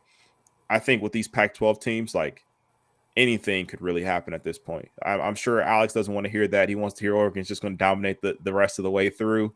But that Pac-12 is a lot tougher than I was expecting it to be. And I think with it just being as competitive as they are, some of these teams have the ability to play their way right onto this contender side of things. I think the crazy thing about the Pac-12 is to me, if I'm a Pac-12 fan, it's scary at the same time. I think there is so many good teams in the Pac-12. I still think there's a better than not chance that there's possibly a Pac-12 champion with 2 losses. And if that happens, I don't know if they get in. And that is kind of what scared me looking at all these teams' schedule at the beginning. I think you realistically need one of these teams to kind of run the table to guarantee they get in, because they all got to play each other down the stretch. Like we get Washington, Oregon later today. You got USC, Utah, Oregon State, all these other teams waiting in the wing that all these teams got to play. And if one of them can get through it undefeated, they might have a shot at being the number 1 seed, depending on how Georgia and Michigan and/or Ohio State look down the stretch. But it's crazy. I mean, I think that's the carrot that's dangling out there that a lot of people don't want to acknowledge or even look at. But I think there's a shot that their schedules are so tough the last month of the season. Just like Cottrell said, some of these teams have crazy 3 or 4 week stretches where they're gonna play 2 out of 3 on the road against top 15 teams. It's a lot, man. It's a lot, and it's hard to get through. I mean, and I will tell you this: whoever comes out of the Pac-12, if they get to the college football playoff, there will be no denying if they're battle tested. There'll be no denying if that team can play in big time games. But can somebody get there with 0-1 losses? That is the question for me. Because if they don't, I don't know if they get in, and then that's where it gets super tricky for me. But again, we're 2 months away from that, and a lot of football to be played in between. But it kind of jumps on the back of Cottrell's point, because some of these teams from the right can theoretically play their way back to the left. And if they start doing that, and then teams to the left keep taking losses, it gets very interesting. Pac-12 is just an absolute murderer's row this year. There's no other way to say it. I mean, I think you look at the Big Ten. I think the best 3 teams in that entire conference are on the left side right now, but they all have to play each other. And I don't think anybody from the West matters. I think whoever comes out of the East wins the Big Ten and goes to the college football playoff. I've been pretty steadfast about that from the get-go, just like Cottrell. One of those 3 teams is going to separate themselves, maybe go undefeated or only have 1 loss, but I think that'll be enough. Pac-12 is brutal, man. It's just brutal. But we'll see how it goes. A lot of football left. A couple big games today, and I think it's time to get into them. I don't know about you guys. I'm ready to go. Let's do it. Upset alert? We knew upset alert. Let's do upset alert, because I'll talk about one of the teams that's on there. It's not a huge. I mean, it'll be a big upset. Don't get me wrong. I mean, they're home, and they're hanging by a thread on the right side of that, and that's Tennessee. I think I hate to say it. I mean, I think Texas A&M has looked better since Connor Wigman got hurt, and that's weird to say, but I think they've looked better offensively. I think Alabama went in there and I think beat them up defensively, which I didn't see coming, especially with Jalen Milroe, but he played a little bit better. And Alabama's defense is still Alabama's defense. That's the one thing we all knew was going to happen. That defense was going to start looking better each and every week, and they're starting to. Nick Saban always coaches the defense up. That is a staple of Alabama. That defense will continue to get better by the end of the year. It's a matter of can Milroe hang in there and not have them absorb another loss. But I got Tennessee. I think Texas A&M want to rebound. Jimbo's one of those guys. I feel like he loses all the big games at home, has a better shot at winning them on the road for some reason. I don't know why that is. I don't know if he coaches different or if his mentality to approach the game is different. His teams always seem to play better in big games when they're away from home. I think Tennessee is still a little bit of fool's gold for me. So I got Tennessee on upset alert with Texas A&M coming to town today. Nice. All right. And I will say, I'll say for me, it's one of my picks. I know my picks are already out there from Wednesday. Team I got on upset alert this week is Louisville. Bill mentioned it earlier. Pat Narduzzi is a great coach over there, and I fully understand that Pitt isn't having the year that a lot of people were expecting them to have. But I think this Louisville team they're riding on an extreme high right now. And, I think this is a game they're primed for the upset. You get your biggest win of the season last week at home, and now you got to go up against this Pitt team who a lot of people, fully aren't expecting you to just fully expecting Louisville to take care of business, and it shouldn't be a close game, things like that. Not necessarily saying I think Louisville loses, but that 7.5 is real enticing to me, and I wouldn't be surprised at all if this is a game that Louisville drops. I'm with you on that one. Right. I think off a huge victory, Pitt's the last place I'd want to go right now, especially a team that's kind of licking their wounds as it is. So I agree. I love that one. All right, and then we're going to take it out and talk about a team we haven't talked about too much this year. Bill nailed their game last week. I'm going on upset alert this week. I'm going Air Force Academy. They are 11.5-point favorites against Wyoming. Wyoming is 5-1, and as we've seen all season long, they've been able to compete with anybody. Air Force pretty much primarily just runs the ball, averaging over 300 yards on the ground. However, Wyoming's defensive front has 19 sacks this year and is getting great penetration. Even held Jonathan Brooks to his lowest total of the season. And I do think Wyoming is going to come into Air Force Academy, take care of business, and maybe we'll see them with a number next to their name next week. As quiet as it's kept, Air Force is having a phenomenal season, and they're low-key in the hunt for New Year's 6 game. New Year's 6. 330 yards rushing per game. That is literally Navy-type numbers. Like I expect that type of offense ran out of Navy. The only thing I will say about Wyoming, and this is going to be the difference this week, all their big games, minus the Texas game, which Texas scored 21 points in like 7 minutes and to pull away win that game. All their other big games this year have been at home. So that is, going to Laramie, playing the Wild Cowboys. Their fans are crazy. I mean, 3 feet of snow in the stands. They won't have shirts on. They have the whole thing going on up there. They got to go to Air Force today. I don't hate the pick. I'm not even gonna lie. I think there's a good shot they can go in there and win. I also think Air Force, pun intended, has kind of flown under the radar this year. I do think they're in line for the group of 5 to have the representation in the New Year's 6 Bowl. So that's a big game. That's a big game for both teams because whoever wins that, is going to jump. They're going to compete against Fresno State and a couple other teams that are left, for that spot to go play on New Year's Day. So that's a bigger low key game being played later this afternoon. It is, and I was kind of just looking at Air Force's schedule the rest of the way. They got a game. They got to travel to Colorado State. And then they got the end of the year, they go up against Boise State. But outside of that, they got Colorado State stinks. They do, but I'm just traveling to Colorado State. They've had the big game against. Where's the Boise game? It's at Boise. See, that's a tough game. That will blue turf to end the year. That will be day after Thanksgiving. They'll have to earn that game, so that'll be a good game. Yeah, so we'll probably talk about that game actually. You get through that though, that's a 12-0 Air Force team, and teams who knows what shakes out. Yeah, teams don't play well against the option stuff, man. We see it all the time. There's only a few teams that run it, so it's hard to emulate in practice, and you got guys running the wrong direction for 3 seconds, and then the guys going the other way with the football. A lot happens. Air Force is always tough. Again, not the easiest place to go play. Their stadium's on the side of a mountain.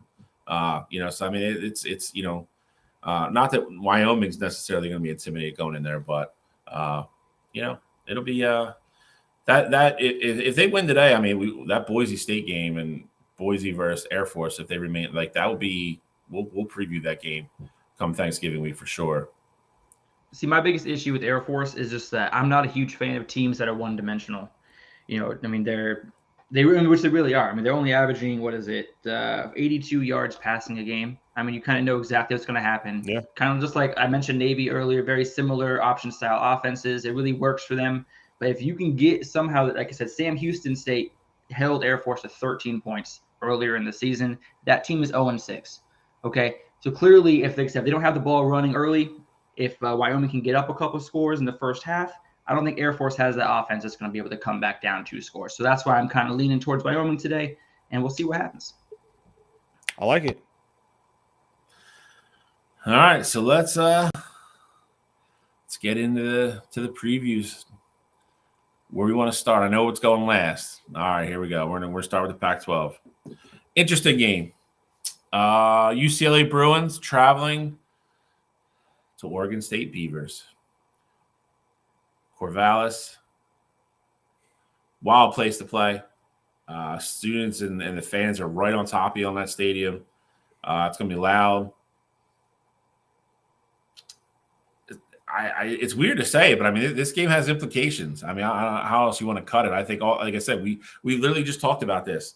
Rank versus rank. All these games are going to matter coming down the stretch for all these teams. I think UCLA is a little bit ahead of where everybody thought they were going to be this year with what they lost last year in Charbonnet and DTR and it's or DRT, sorry. And Dante Moore has looked really good. We talked about, me and Cottrell talked about this game on Wednesday a little bit. I did bring up the point his splits are a little bit better home versus away. And, Cottrell kind of corrected me because he's rude and didn't appreciate it. But no, it was he does play better at home, but I think most people do. They just weren't as drastic as I thought they were. But again, we're going to see. I mean, the one reason I'll say it this year, I think the one big game he had away from home, he did not look good. But I think that was a couple weeks ago, and he's looked better each and every week. DJU, that running attack, Oregon State at home. I'm leaning Oregon State here. I think UCLA's defense is kind of the unheralded, hero of that team. I think they have a very good defense that nobody's talking about. That being said, I think DJU at home is going to be able to control the ball a little bit. I think if he has a good game, doesn't turn the ball over, I think Oregon State wins a tight one at home. And I think it's lower scoring. I think you're looking like 21-16, 20-17, something like that. I think this is a very good football game, though. Cottrell, I'm going to let Alex go first on this one because, the Pac-12. Self-proclaimed Pac-12 expert, whatever. But we will we'll let him go first. For the record, I never proclaimed that. I was given that title by the people. Okay, I was voted that. The people's champ. Got it. But now he's the Rock. Great. But I can say, Justin over there in the comments, he is right. I am also agreeing with the score being a little bit lighter than people are predicting. But UCLA's defense is absolutely nasty. They have not allowed an opponent to score over 17 points this season, averaging 12.2 points per game allowed with the defense. Oregon State's averaging 205 rushing yards per game, but UCLA is only averaging 64 allowed per game, which should force DJU to throw more, and that definitely plays into UCLA's hands when they have a secondary that already has 8 interceptions this season. And Damian Martinez, for Oregon State, he's the player to watch for me today. He hasn't gone over 100 yards in 3 straight games, and before that, he had gone over 100 yards in 9 straight. So lately, they've been kind of sharing the ball a little bit more with the other running backs. He hasn't been as dominant. I'm not saying he hasn't been dominant, but he hasn't been putting up the numbers that we have seen earlier in the season. And Research Stadium is a tough place to play. But Chip Kelly, he was at Oregon for a lot of years, and he has a lot of experience playing in that stadium, has a lot of big wins in that stadium.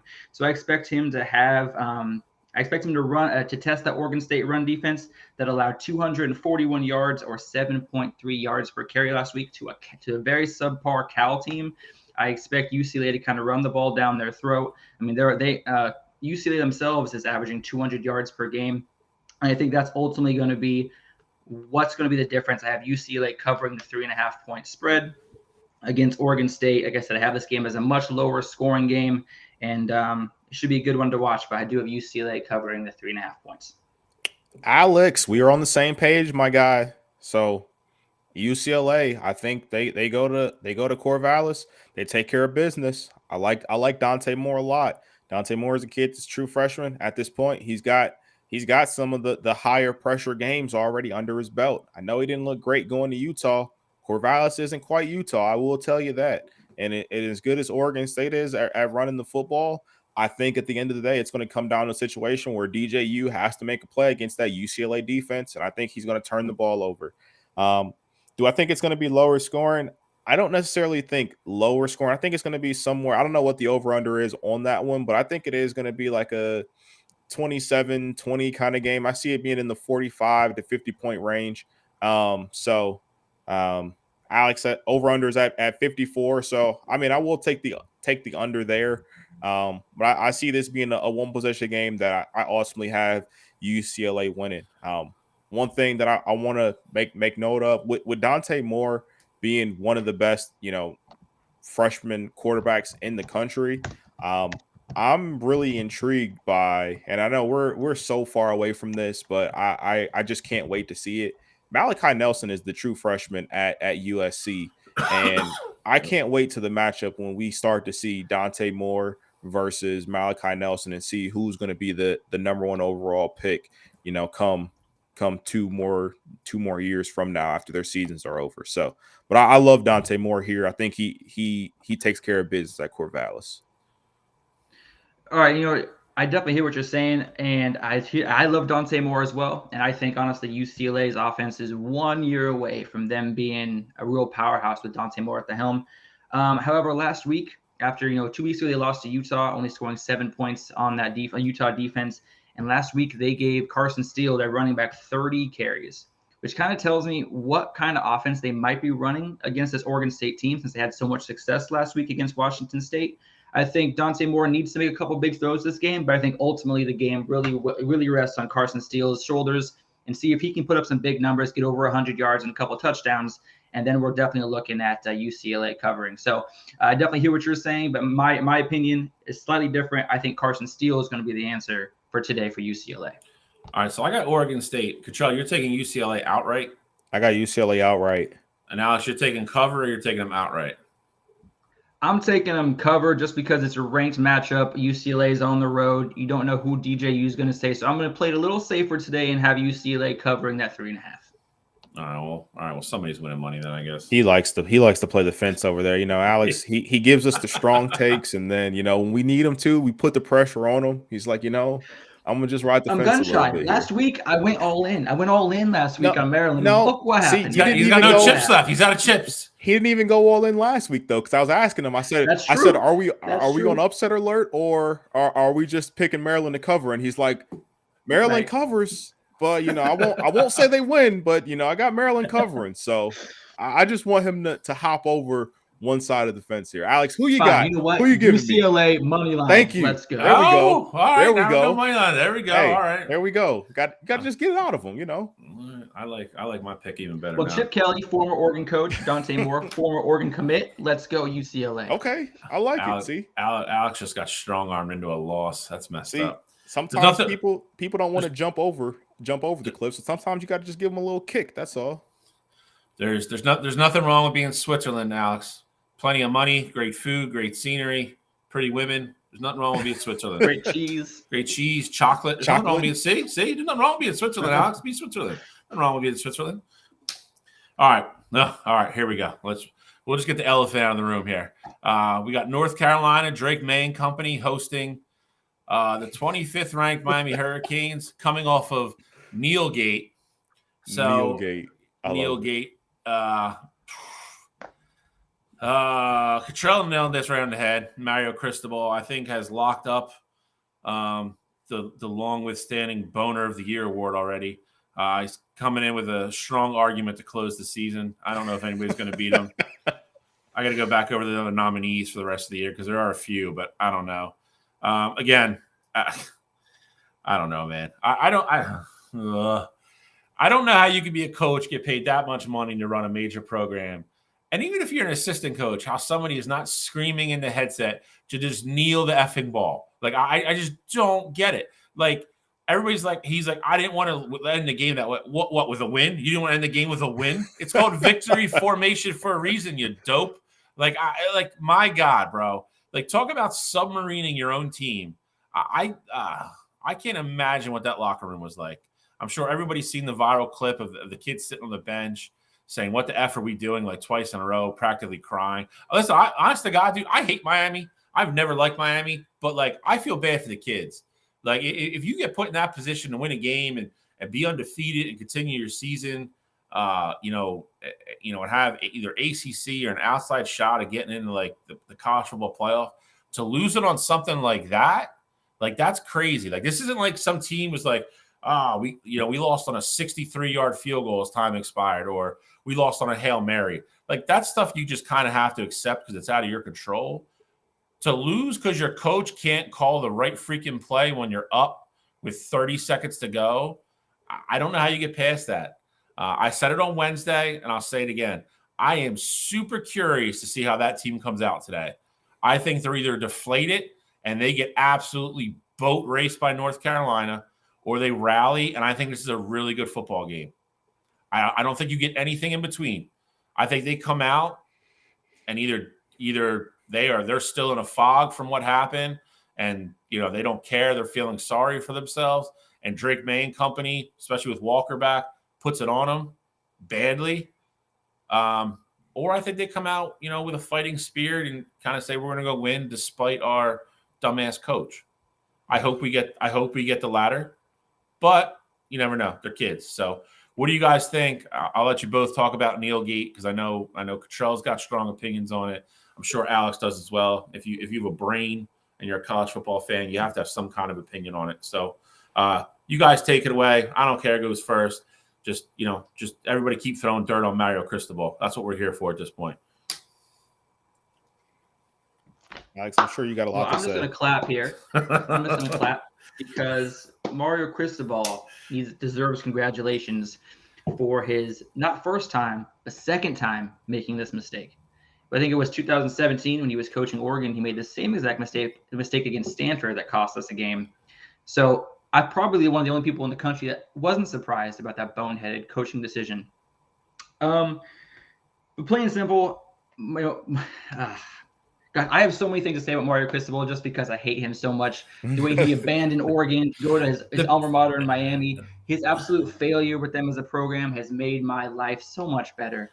But I do look, what is the morale like in that locker room? Just like Shiley said, we've all seen that clip of the kid going, "What the F are we doing? Like, what are you doing?" Like, even the defensive players are like, "How do you not kneel the ball there?" That's very, very obvious of what to play call there. I don't know if he's trying to pad the stats. I don't know what he was doing, but it was not a good coaching decision. And, can they rally around each other in this ACC showdown? I'm not sure to do it, but I look for Miami to try and turn North Carolina one-dimensional by eliminating that run game. North Carolina is averaging 174 yards.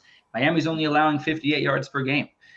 So something's going to have to give when it comes to the statistics there. You mentioned Drake May is really starting to play a lot better, but realistically, the only reason he's able to kind of throw and get more yards and get better stats is because that run game's opening things up for him. And until last week, with his 442-yard, 3-touchdown performance, Drake May hasn't done a lot to stand out for me. This is a great opportunity to continue building off of last week's performance. And, I want to see him kind of take care of the ball a lot better. Last season, in his first 10 games, he only had 4 interceptions. He's had 9. In the last 9 games, he's thrown 8 interceptions. Okay, so he's turning the ball over. He's being careless. He's not being responsible with the ball. And UCLA's run defense and their ability to penetrate that offensive line is the reason why I have Miami actually winning and beating North Carolina today to come back and bounce back from last week.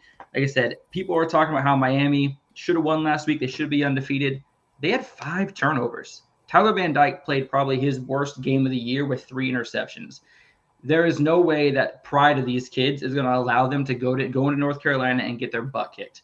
All right. Last week, they feel like they shouldn't have lost last week. They feel like they were robbed. They feel like Mario Cristobal took the game from them. They should be sitting at 5-0 right now, they feel like. And they're going to go against this North Carolina team. And they still have the ACC championship to play for. So I see them going into town, holding North Carolina under 100 rushing yards, which should be their game plan, turning them one-dimensional.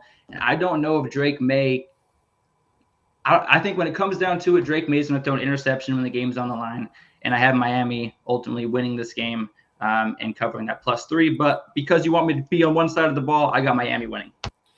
All right, that's another non-Switzerland pick. Cottrell? So first off, Mario Cristobal, I used him as my "you got to be kidding me" on Wednesday. Absolutely insane for that to happen. I don't know. Like, if you're a kid in that locker room, I don't know how you can trust that coach anymore. I also said it on the show there. There was almost a sense of like being in that situation. Like, if you're Tyler Van Dyke, like, I almost just accept the heat for calling an audible and just taking a knee there. Like, if you want to yell at me, you're not going to bench me. Like, I'm Tyler Van Dyke. I'm a big part of the reason why we're 5-0 at this point. So, I partially, it's a very small percent because I know how you're not going to just go against your coach just out of nowhere, but somebody there has to know better and just know we kneel the football, we win the game. I don't care what your rationale is, winning the game the right way. I don't care if the running back was struggling. Hey, you got next week to worry about. There's so many other things that would have been running through my head as a player on that team. So Mario Cristobal, absolutely insane for that behavior. As far as this game goes, you talk about Drake May not really impressing you so far this year. I almost think part of it is because he hasn't really had to. Like, they haven't had a close game so far this year. Numbers wise, I get it. He was close to 5,000 yards passing last year. I think this year now he hasn't even hit 2,000 yet. But I mean, he's taking care of business. And North Carolina is a team that's averaging like 35 points a game to this point. They haven't really had a tight one. We was expecting the first game of the year to be pretty tight against that South Carolina team. Wasn't the case. And I think this is their first game where, they're going up against a team that might push them a bit. I do think Drake May is going to show up. And the other thing that we haven't talked about yet is that Tez Walker is back for that North Carolina team. And the way that he looked last week, he had six catches, I forgot the exact yardage, but 6 catches. Drake May, obviously, they have that connection there already. I think that adds another dynamic to that North Carolina offense. They've been running the ball effectively as well. And so I think they take care of business at home this week against that Miami team. I think Miami's in a spot right now where, I know Bill mentioned that they can go one of two ways. I think they go the other way. I think ultimately they falter, and this Miami team is going to come out a little bit flat, and I think North Carolina is going to punch them right in the mouth. I do think they fight back a bit, but I got North Carolina winning this one. I think they're the better football team, and I think they keep that undefeated streak rolling. I'm going to go with North Carolina as well. I think they're going to win at home. Kachal mentioned the Tez Walker thing. I mean, he hit the ground running like he hasn't missed a beat. I think part of that is he's been practicing with the team all year. Continue to practice even when he's ruled ineligible, or when he didn't get his waiver. Sorry. So I think that's all helped. I kind of agree with Cottrell. I think Drake May hasn't had to be the guy that put everything on his shoulders and be Mr. Flashy. I think they're a better team for it. I think they're a better team than they were last year. They're running the ball a little bit more, spreading the ball around a little more. Defense is better than it was last year. It's still not great, but it's better than it was. And I think they're winning football games different ways this year. It's not necessarily a shootout Drake May show. It's Drake May not playing complimentary football, but Drake May not taking chances and relying on other people around him to make plays. So I like North Carolina at home. I think this will I think you could see Miami really fold down the stretch if they lose this game. I think it could be really interesting because I think those kids are going to be. It's going to be really hard for those kids to get away from what could have been, and that is not an attitude you want your locker room to have in the middle of October with the games they have coming down the stretch. So I'm going to go Miami, I'm going to go North Carolina at home. I just think they're the better football team, and I think they're the better frame of mind. So we got left Co-Main. Here we go. I'm not going to go into this one too much because I'm picking this one. USC, Caleb Williams coming to town. Big news that kind of leaked kind of late here. Zachariah Branch is considered a game time decision. A couple other reports have come out saying that they don't think he's going to play. That's a big deal. Notre Dame at home. Again, we just talked about it with the Pac-12 and other teams coming off a brutal stretch of games. They kind of get home, get some home cooking, sleep in their own beds all week. How do they rally? What is I'm really curious to see how they play for Marcus Freeman tonight. I really am.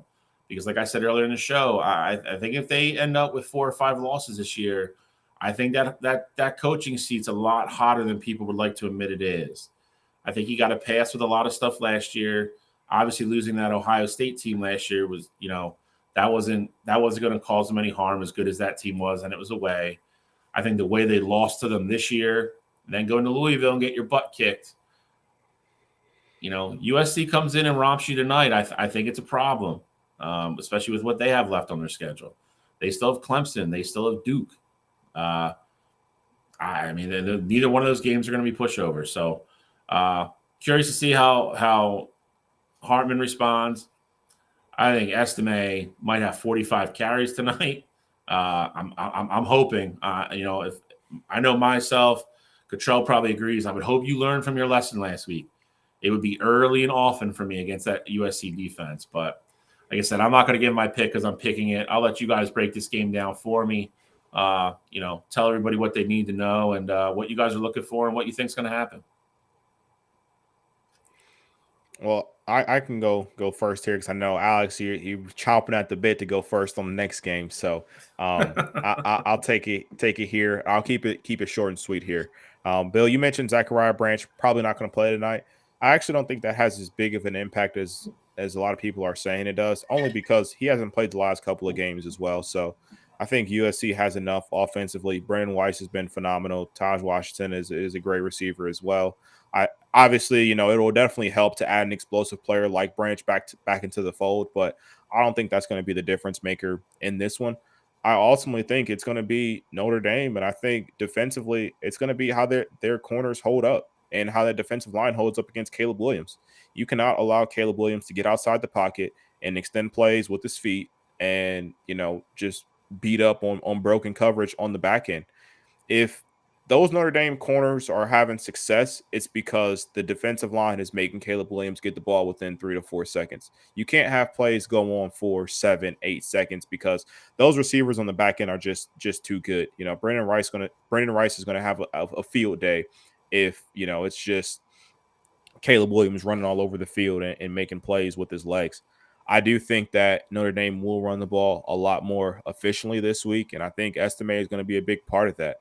You mentioned that USC, their defense has not been anything close to stellar so far this year. They've let any and everybody pretty much run the ball effectively on them and put up points.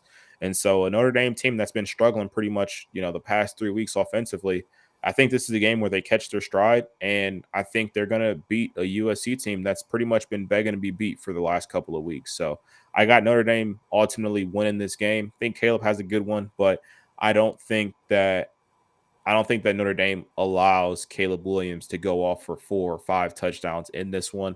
I think this is the game that's going to be a little bit of the more lower scoring one. I can see it being like a 24-21 win for Notre Dame. Just one of those kind of ugly gut-out wins, especially with the weather being the way it is right now in the Midwest. Honestly, that's a great call. I see this game going 2 types of ways. All right, I checked the weather earlier. It looks like it's going to be dry for game time. However, if that does change and the conditions do become wet, Notre Dame's going to run the ball down USC's throat, and Notre Dame's going to win this game. The ball, or if the conditions do stay dry and Caleb Williams is able to throw the ball effectively, I think Caleb Williams and USC win in a shootout. So it's really kind of the weather's going to play a huge factor on this game. I mean, USC's coaches were spraying water hoses on their players catching kicks this week just to get them prepared for the possibility of playing in the rain. It was super funny to watch that clip, by the way. If you haven't seen it, look it up. It's hilarious. Great idea, though. Right?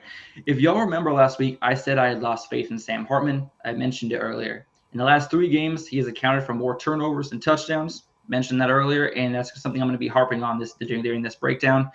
But what better way to get out of a slump than facing the 79th ranked defense in the country? Notre Dame needs some offense. They also need to get back to running the ball control, and a whole lot of Audric Estime. Only 20 yards last week, only 10 carries.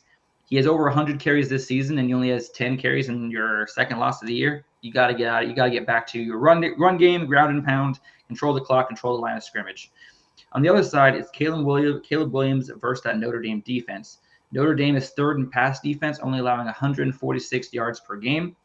So if the conditions are drier, I look for Caleb Williams to try to pick apart that secondary of Notre Dame, and I don't know if he's going to be able to do it.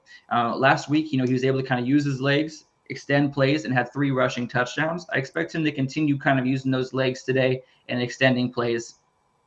And Will Zachariah Branch make his return? We've been talking about it. He warmed up last week but was unable to play. That's a huge factor, a huge playmaker. I would put him on the same level as Travis Hunter with Colorado. Without him being in the lineup, that kind of impact in the game. So like I said, I see this game going one or two ways, and I'm really interested to see kind of what the weather situation looks like. And I had Chinese food for dinner the other night, and I got the fortune cookie right here. And it tells me to listen to these next few days to your friends to get answers that you seek. And personally, you guys gave me no help. I was hoping you guys would give me something that would help me make this decision of what's going to happen. Honestly, this game is a huge toss-up because there's so many variables. Will USC's pass offense be able to penetrate Notre Dame's pass defense? Is Audric Estime going to go off for 200 yards, and Notre Dame is going to score the most points they've had in 3 weeks? I mean, this game is so up in the air. I'm excited to watch it. Ultimately, I do have this game going. I am banking on it being a wet weather game. So for my pick of this game, I'm taking the under because honestly, this game is too much in the air and I don't know who's going to win it. So it'll be fun to watch. All right. Wait. Oh, I feel like we have a Switzerland flag on the play. I feel like that's where we're going. Alex. All right, fine. Here we go. Alex, come on. Look, man, this game, okay, if I'm looking at the numbers, I'm looking at the stats, and I'm going to pick USC to beat Notre Dame and ultimately demoralize Sam Hartman's season. You did mention that Freeman might be on the hot seat if they lose 3 or 4 games or 4 or 5 games this year. I don't quite think he's on the hot seat till next year due to the fact he did just land 2 of the best QB recruits for next year. So his recruiting class coming in is a really high level. I don't think they're going to get rid of him because of a bad season this year with the future looking so bright for the Notre Dame program. But ultimately, I'm making this pick because I want USC undefeated for when Oregon trounces them. So USC with the win. Now, Alex, was that so hard? Don't you feel a lot better now that you said it? Don't you feel a lot better? It was. I see the relief off your shoulders. I see it. My picks have not been great lately, so I'm trying to play it a little safe here. But yes, no, I do have USC taking care of Notre Dame. This is the 4th game in a row they played a ranked opponent. I mean, Bill's mentioned this 3 or 4 times on this show in the 8 episodes that when you play back-to-back games against tough ranked opponents, that really beats you down morally, physically, and I think that USC is just ready to go. They're well prepared. They know what's on the line tonight, and I think that the script is out to beat Notre Dame, and hopefully USC's defense can step up and help me look good. All right. I will give my pick here in a couple minutes, but first, we got to talk about the main event. The number 8 Oregon Ducks going into Spokane, Washington to play the number 7 Washington Huskies. Major Pac-12 implications. Major national title implications. Bo Nix versus Michael Penix Jr. The Ducks versus the Huskies. Alex, I will let you go first here for obvious reasons. I'm going to go second, and I'm going to let Cottrell go third here because I'm feeling a swerve coming here. But Alex, I mean, I know who you're picking, so let's put it that way. I know who you're picking. Tell us why. So I'm picking Washington? No, I'm just kidding. You pick Washington, that would be the swerve. You pick Washington. Honestly, I wasn't expecting a swerve or WWE off the top rope switch from Cottrell until now. So now I'm a little bit weary. But plain and simple, Oregon and Georgia. What do those 2 teams have in common, you may be asking? They're the only 2 teams in the country with a top 10 defense and offense. Oregon and Georgia. So what's that say? That tells me that Dan Lanning is bringing that SEC defensive mindset out west. And we saw how well the Oregon defense performed against a one-trick pony in Colorado, holding Shedeur Sanders under 200 yards passing. I'm not comparing Shedeur Sanders to Michael Penix Jr. I'm just saying that type of offense that's one-dimensional, big plays, quick screens, big yards after catch offense, we were able to hold him under 200 yards passing. Michael Penix obviously is the front runner for Heisman hopeful this year. He's my Heisman pick for the year. You guys tell me if Michael Penix has a career game, Washington wins. I'm going to have my cake and eat it too. I think Michael Penix is going to have a huge game against Oregon's secondary just because he is as good as he is. But I do think the Oregon defense is going to come up with a few stops that's going to keep him, maybe 1 or 2 turnovers is going to be the difference in this game. But Washington's pass defense is ranked 93rd in yards per game allowed. And on offense, like I just said, they're one-dimensional. They're ranked 104th in yards per game running. So all Oregon has to do is drop back an extra defender, play the pass, allow those short dump passes and the inside handoffs that Washington likes to do to kind of get a little bit better field position. And they're going to kind of own this game. Michael Penix has 2,000 yards passing, 16 touchdowns, only 2 interceptions. He has only been sacked 6 times in 5 games. What does that mean?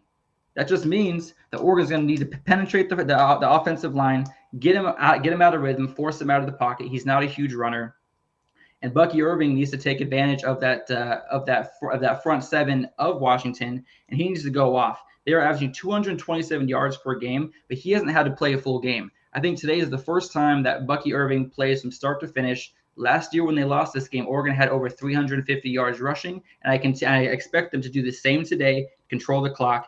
And Bo Nix is completing 80% of his passes. All right. He only has 1 interception, and I expect him to keep making high percentage throws, relying on the run to control the clock and get themselves in second and short situations.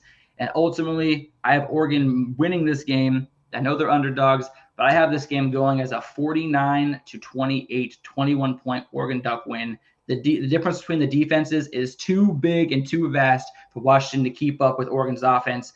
Oregon's going to get 2 or 3 stops to start the game off, going up 14-0 in the first quarter, and the rest is history. That's how I see it. But Dan Lanning has got this Oregon Duck team defensively ready and defensively sound. There's a reason they're top 10 in the country in defense, and we haven't seen a defense this good in Oregon since 2001, and I expect them to really show out today and put their name on the map. Let's see what happens. Can you give me that score prediction one more time? 49-28, 21-point win, Oregon Ducks. All right. Well, I'm going to make my pick from here on Earth. Hey, you know what, Bill? When you see a 21-point Oregon Duck win today at 3:30 your time, and you see the Bo Nix has got 3 touchdown passes, 86 completion percentage, and Bucky Irving has 185 rushing yards for 3 TDs, we're gonna have a nice little conversation in the group chat. Alex is standing on business. How was that for taking a stand, Cottrell? Hey, I like it. Cold. I've been pushing for it, I just had to keep pushing you. I'm glad we got here, I love it. Some guys got to be coached hard, I mean, sometimes happens. So I'm going to stay with what I said on Wednesday, and I don't feel any different today than I did on Wednesday. To me, I think the offenses are very comparable. I think they both have great quarterbacks, experienced quarterbacks that are too old to be in college football. I like Oregon's running game better, and I like their defense better. I said from the get-go, I think they're the better all-around football team. I think Michael Penix Jr. is more than capable of stealing this game himself because he's had that type of year. I think the home field advantage, I mean, it's palpable. It factors in. I mean, anytime you play one of these games, you want to play at home, and it's for a reason. I don't think Husky Stadium is maybe the most intimidating place to go play or the loudest, but I mean, that's going to be 95%, if not more, Husky fans tonight. I mean, they're going to be ready. That being said, I'm going to stick with what I picked on Wednesday. I'm taking the Oregon Ducks. I think they're the better football team. I like their defense. I don't like it as much as Alex likes it. I promise you that. But I think when push comes to shove, if I have to lean on either one of those defenses to get a stop, I'll take Oregon's. And I think it is. I think people want to point to Michael Penix Jr. too much, and I think that's discrediting what Bo Nix has done. And I say that because Washington is very reliant on the big play per se. And in a big game like that, I don't want to have to rely on somebody throwing the ball 40 yards downfield all the time to score. I think if Oregon could stay in this game early and play their game plan and methodically move the ball down the field, run the ball with Bucky, and run play action off of that, Alex gave you all the stats. Washington's defense is not good. They are a better, more efficient version of kind of Colorado and USC. They're looking to outscore people. Arizona's got a decent defense, and Arizona, gave them a fight. They just kind of ran out of gas. So I'm going with Oregon. I think Oregon wins a close game. I think it's a great game. I think the game lives up to its billing. I really do. I don't think either team is winning by 21 points. I will say that. And but I'm going to go with the Ducks. I'm going to go with the Ducks and think Bo Nix can pull one out. So I'm going Oregon. So I love what you guys are telling me right now. I think Bo Nix has had a incredible year so far. I think, if you want to be successful on the road, it's going to come down to having that rushing attack. And Bucky Irvin is more than capable of providing that for those Oregon Ducks. Oregon has looked great defensively so far. And, holding Shedeur Sanders to what they did and holding that Colorado team to only 6 points is impressive. However, Michael Penix Jr. is a different animal. Rome Odunze, different animal. Xavier Worthy is good. Rome Odunze is a lot better. Jalen Polk being on the other side for Michael Penix Jr., another great weapon. These are two guys who are going to be first or second round picks, respectively. And, as great as Oregon's defense has been, I got Michael Penix Jr. making the bigger plays in this one. I think Bo Nix goes up to Husky Stadium. I think he turns the ball over in a spot that he hasn't done all season. I got the Huskies pulling out a tight one. I got it being a high-scoring game. Oregon's defense, I think, as great as they are, Michael Penix Jr. is putting up points at home. So I got the Huskies winning this one. We got 38-37 in a barn burner. Michael Penix Jr., I think he's gonna submit his stamp on that Heisman campaign. And we got the Oregon Ducks. We got that Block O moving over to the Pretender side next week. Man came out to the crowd with his Oregon Duck shirt on to get the cheap pop from the home crowd. Only to close the show with a goddamn heel turn. I told you it was coming. Justin thought it was going to be me. It wasn't going to be me. You watched the show Wednesday, you knew it wasn't going to be me. Look, I feel like right now? I feel like Lee Corso. Give me the headset. Here's what I'm going to say. All right, I know we got to wrap this up because we got games starting in 10 minutes. Washington has allowed 56 points in the last two games combined to Arizona and Cal. Oregon has allowed 12. Alex is the jilted girlfriend right now. He's no, this is just payback. Oh, control's out. He's like, whatever, guys, I'm out here. He's like, you know what? That's how you close the show with a heel turn. You just leave. So many times that I deserve that. I deserved that because I've been picking against Ohio State the last couple of weeks. So you'll have your chance. You'll have your chance next week. So I mean, if you want, go out and buy an Ohio State jersey, and then you can come on the show and pick Penn State. Turn heel. Heel turn. Close the show. I'm gonna RKO that Ohio State jersey. All right, let's get to picks, boys. We gotta get to pick them. We do gotta roll. We got 10 minutes before kickoff. So. All right, let me get the standings pulled up here shortly. I don't know why it just booted me out of there, but because it didn't like your pick. I guess not. All right, let's see where we got here. It's just gonna be a fun show. If it ever gets there. There we go. If Oregon wins this football game today, I promise you that. So much fun! I can't wait. Slim lead for me. It's actually even slimmer now. So I will go through mine first. I'll let Cottrell go second. And I'll let I Black finish up here. First game I'm going to take Colorado minus 10.5 against oh, wait. No, I'm not. I already have a goddamn loss this week because goddamn Colorado Buffaloes suck. I'm never picking them again. So I'm 0-1 already. So here we go. My next pick. USC at Notre Dame minus 2.5. Give me the Fighting Irish. At home, I think they play better. USC hasn't stopped anybody. You've heard the term already numerous times this show. They're begging to lose. They're begging to get beat. I think they get their L tonight. I really do. On the road, I think Zachariah Branch not playing matters. I think Notre Dame gets enough stops on on defense. And if you want to get your confidence back in your offense, go play that USC defense. Notre Dame at home -2.5. I'll take the Fighting Irish and the points. My third pick, another get-right game. We talked about it, earlier in the show briefly. Give me Kentucky -3.5 at home against Missouri. I think Ray Davis and company get back on track. They go home. They're still playing for something. I know they have one loss, but I mean, if Georgia slips up somewhere or something like that, they got a shot. So, and Missouri's got to travel on the road. They do not play as well away as they do at home. So I think Kentucky gets back on track. They'll be able to run the ball against Missouri, and obviously Missouri's offense isn't as explosive as Georgia, or their defense is nowhere near as good. So I will take Kentucky -3.5 at home against Missouri.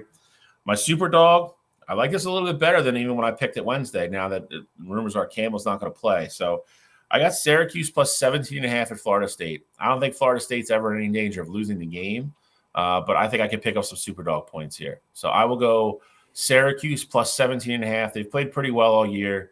Their defense struggles at times, but Florida State gets in funks as well. So could be a blowout. Maybe I pick up some super dog picks. Who knows? But those are my picks for the week.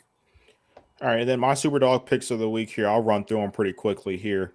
First pick, piggyback it off of upset alert. I like Pitt +7.5 at home versus Louisville. I think they keep that game tight, and if Louisville wins, I think it's one of those. It comes down last second. Maybe they kick a field goal. Maybe they have the go-ahead drive at the end of the game. But I like Pitt to cover that 7.5 at home. Next one, going to the Sun Belt here. We talked about Air Force being an undefeated team right now that no one's talking about. I got James Madison -5.5 at home versus Georgia Southern. James Madison is another team that no one's really talking about right now. And, they are really taking care of business offensively. And I think against that Georgia Southern team and them being at home, I think James Madison is going to put it on them. And I expect them to cover that 5.5 easy at home. My last game here, I like the under 55 UMass at Penn State. I think that's a game where Penn State is going to have full control of that one. I don't even know if UMass even scores in that game. I think Penn State's defense is phenomenal, and 55 is a high number if you only got one team scoring. And I also think in that game, you're going to have James Franklin pull, Aller and company pretty early in that one because they have a huge matchup next week against Ohio State. So I like the under 55 there. And I'm just going to double dip in that game a little bit because with my super dog, I got UMass +41.5 at Penn State as well. Again, if the starters at Penn State aren't playing for the entire game, I think those 2s and 3s going up against UMass's 1s are going to struggle to put up some points on the board. So I could see that game ending like a 38-0, maybe 35-0, somewhere along the lines of that. And so I'm playing it safe this week, trying to just pick up some more super dog points, keep the engine rolling there. But those are my picks for the week. All right. Well, I am going to stay clear of the Oregon-Washington game for my pick'em segment just because that's bad luck. So I'm not going to pick that one. But here's what I do have going into today. It went from +2 last night went from -2 to -1 today. I do have Florida upsetting South Carolina. They're +1 right now, but I am taking Florida money line with a +1 spread. Might as well take the money line. But I ultimately, like I said, Florida's only allowing 166 passing yards a game, and South Carolina's primary form of offense is the passing game. I think Florida's biggest struggle this year against Kentucky was against that heavy run attack. I think they're going to dominate the line of scrimmage, and South Carolina's not going to get a lot rolling. Florida +1. I also have Wake Forest +1.5 at Virginia Tech. Virginia Tech's rush run defense is absolutely atrocious, and Wake Forest is averaging 195 yards rushing per game. And I think that's ultimately going to be the difference. Virginia Tech, like I said, not a strong team this year. And then I do have Wisconsin as -9 over Iowa. If Cade McNamara was playing, I would say this game would be different. Earlier this year, I was very high on Iowa and having them coming out of the Big Ten. But because of the loss of Cade McNamara, I do have Wisconsin ultimately winning this game. They said it's a 9.5 or 9-point spread now. I do have Wisconsin covering that. Wisconsin, Iowa's defense is not as it has been the last few years. They're allowing 131 rushing yards per game, and Wisconsin's averaging 204 respectively. So I think Wisconsin's going to run all over them. So again, Florida +1, Wake Forest +1.5, and Wisconsin -9. And then for my super dog, I'm going to agree with Shally here and go Syracuse, which is now +19.5 against Florida State today. I expect them to come out firing on all cylinders after the blowout last week to North Carolina and have a little bit more of a respectable game. All right. That is week 7, episode 8 in the books. Any closing thoughts or anything? Any final points like to be made for 12 o'clock kickoff start here? I'm just saying it now. Don't blow the group chat up. Ohio State's traveling to Purdue. I know Purdue, we just going to Purdue for whatever reason, struggle to go there. Tyler Trent, last time we went up there, they beat us. Tyler Trent, the feel-good story all over ESPN. When they come out struggling in the first quarter, I don't need all the messages following through because they're going to take care of business today. But I'm just letting you know they're gonna start off slow against Purdue. It's always weird that like all the Big Ten teams have like a 1 or 2 places when they go, no matter how big the disparity is between the two teams, like they never play well. It's always so weird to me. Like you guys have Purdue, I'm trying to think, like Penn State. Penn State always struggles when they play Minnesota. Like it's weird. It's weird how it always works out that way, but it's fun. So Alex, you got anything left? I know you got a big day, buddy. I got a big day. I got to get mentally ready. I got to exfoliate my skin. I got to get the nachos ready. Here we go. No, honestly, today's going to be a great day of football. I'm glad we have some ranked matchups at different times of the day. But other than that, we'll see you next week. And Cottrell, I expect some respect and an apology like I did to you today next week. The show could be spicy next week. The show could be spicy if anything happens. Just a little bit peek ahead. I just looked at the schedule. Next week's schedule is borderline better than this one. You got Michigan State, Duke, Florida State, Clemson, Miami, Penn State, Ohio State, obviously, Washington State, Oregon, Tennessee, Alabama. We got another full slate next week. So we're gonna get out of here. Like I said, we will try to be done by 12 for 12 o'clock kicks. I'm gonna go watch Michigan smash Indiana, hopefully. And before we go, I got to give my man Justin Louder a shout out today. He's got to have at least 100 comments in the chat right now. So I appreciate you. Yeah, I appreciate you waking up early with us, buddy, and coming in here and keeping us company and and talking with us. So we appreciate the love, and we will see everybody here next week. So have a great day. Watch the great games, and see you.